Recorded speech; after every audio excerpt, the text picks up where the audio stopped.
আসসালামু আলাইকুম দর্শক, একেবারে ভাইরাল হওয়া স্পিকার, বাংলাদেশ জাতীয় সংসদের স্পিকার হাফিজউদ্দিন আহমেদ বীর বিক্রম, তার একটা দু লাইনের একটা কমেন্ট, এটা বেশ আলোড়ন তুলেছে। কিন্তু আমি এটার একটু ভেতরে ঢুকতে চাই, একটু আবার মনে করিয়ে দিই স্পিকার যে কথাগুলো বলেছেন।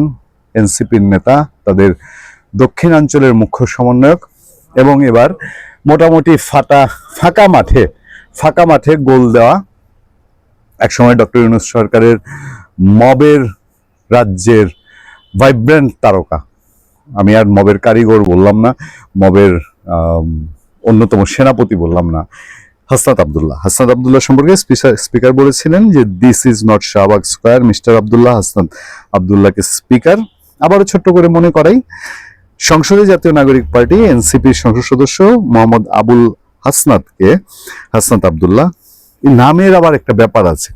আবুল হাসনাত হচ্ছে তার নাম, সার্টিফিকেট নেম কি হাসনাত আবদুল্লাহ, ইউনিভার্সিটি গিয়ে নাম চেঞ্জ করে অনেকে। আমার জীবনে এরকম একটা ইতিহাস আছে, আমি এটা পরে আরেকদিন আপনাদেরকে বলবো। আমার জীবন মানে আমার না, আমি একজনের দেখেছি। একজনের একটু ছোট্ট করেই বলি, আমার এক বড় ভাই পারিবারিক নাম ছিল, ধরেন আমাদের রহিমউদ্দিন, করিমউদ্দিন, সলিমউদ্দিন, এইরকম একটা সংসদে শেষে আকাশ বাতাস তারা টাইপের একটা নাম দিয়েছে তার, তারাময়, আকাশময়, এই টাইপের। তো পিতা এসছেন তার ছেলেকে ক্যাম্পাসে খুঁজতে ইউনিভার্সিটির, তো পিতা তো তার দেয়ার নাম রহিমউদ্দিন, করিমউদ্দিন, সলিমউদ্দিন নামেই খুঁজেন, সারা ক্যাম্পাস খুঁজে বলে বেটা আমার টাকা খায়, আমার প্রতি মাসে মাসে টাকা আনে, ইউনিভার্সিটিতে পড়ে না, তাহলে থাকে কই? শেষে ঘাইটা গুইটা দেখা গেল ছেলে তো তার ওই রহিমউদ্দিন, করিমউদ্দিন নাম বদলায় নাম রাখছে গিয়া তারাময়, নক্ষত্রময়, ছায়াময়। আমি রূপক অর্থে আপনাদেরকে বলছি। এখন এই হাসনাত আবদুল্লাহ যে নাম হইল আবুল হাসনাত থেকে, এটার রহস্য আমি একসময় না একসময় বের করবো, জানবো। এই হাসনাত আবদুল্লাহকে অসহিষ্ণু না হওয়ার আহ্বান জানিয়েছেন স্পিকার হাফিজউদ্দিন আহমেদ। তিনি স্মরণ করিয়ে দিয়ে বলেন, this is not Shahbag square, এটা শাহবাগ চত্বর নয়। এই কথাটাই আপনারা একটু খেয়াল করার চেষ্টা করবেন। আচ্ছা, শুক্রবার মাগরিবের নামাজের পর জাতীয় সংসদের অধিবেশনে সংশোধিত আকারে জুলাই স্মৃতি জাদুঘর বিল পাশ নিয়ে সরকারি দল ও বিরোধী দলের মধ্যে বিতর্কের সময় হাসনাত আবদুল্লাহর উদ্দেশ্যে কথা বলেন স্পিকার। বিরোধী দলের অভিযোগ, জাতীয় সংসদের বিশেষ কমিটির বৈঠকের সমঝোতায় ব্যত্যয় ঘটিয়ে সরকারি দল সংশোধিত আকারে জুলাই স্মৃতি জাদুঘর বিল পাশ করেছে। এর প্রতিবাদে ওয়াকআউট করেছে বিরোধী দল। এ বিষয়ে বিরোধী দলের নেতা শফিকুর রহমান ও বিরোধী দলের চিফ হুইপ নাহিদ ইসলাম কয়েক দফা বক্তব্য দেন। আইনমন্ত্রী মোহাম্মদ আসুজ্জামান ও স্বরাষ্ট্রমন্ত্রী সালাউদ্দিন আহমেদও পাল্টা জবাব দেন। এ নিয়ে উভয় পক্ষের মধ্যে প্রায় 40 মিনিট বিতর্ক হয়। দুই পক্ষের বিতর্কের মাঝামাঝিতে স্পিকার হাফিজউদ্দিন আহমেদও বিরোধী দলকে শান্ত করার চেষ্টা করেন।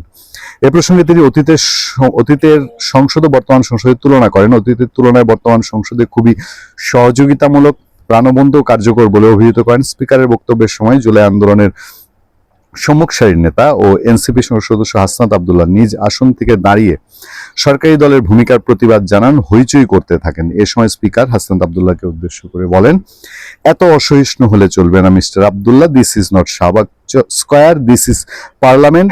এটা শাহবাগ চত্বর না, এটা সংসদ, এখানে ধৈর্য ধরে অপেক্ষা করতে হবে, শুনতে হবে। স্পিকার এই মন্তব্যের পর সংসদে জোরে চিৎকার চেঁচামেচি শোনা যায়।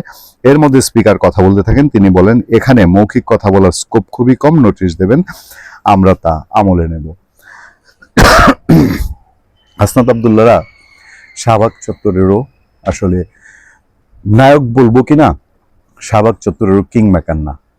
শাহবাগ চত্বরে এই জাতির জন্যে ইতিহাস তৈরি হয়, এই টাইপের কোনো উপস্থিতি কোনোদিন হাসনাত আবদুল্লাহরা দেখাতে পারেন। হাসনাত আবদুল্লাহরা শাহবাগকে কলঙ্কিত করেছেন। যে শাহবাগ মুক্তির শপথ নেওয়া শাহবাগ, যে শাহবাগ গণতন্ত্র, অসাম্প্রদায়িকতার শাহবাগ, সেই শাহবাগকে তারা জড়ো হয়েছেন কখনো কখনো ইনকেলাব মঞ্চের স্লোগান নিয়ে, কখনো কখনো অশ্লীল স্লোগান নিয়ে, কখনো কখনো জাতীয় সঙ্গীত অবমাননা করে, কখনো কখনো রাজাকার আমি কে তুমি কে রাজাকার নিয়ে, কখনো কখনো আওয়ামী লীগ নিষিদ্ধের জন্য নাটক তৈরির প্ল্যাটফর্ম হিসেবে। সেখানে তারা অভ্যস্ত। এই নাটকীয় কিছু চিৎকার চেঁচামেচি করে তাদের নিজস্ব প্ল্যান্টেড লোক দিয়ে দাবি আদায়। সংসদেও যে একটা সমঝোতার ব্যাপার স্যাপার আছে, সমঝোতার মধ্যে দিয়ে তারা যেরকম এমপি অনেকে বলেন শোনা যায়, এই সমঝোতার জায়গায় এই যে মাঝে মধ্যে হাউকাউ চিৎকার করেন, এটাও কি শাহবাগে যে টাইপের নাটক করেছেন সেই নাটকের কোনো পার্ট? ভালো থাকবেন, সুস্থ থাকবেন। আপনার সাথে আমি আতিক রহমান, পূর্ণিয়া।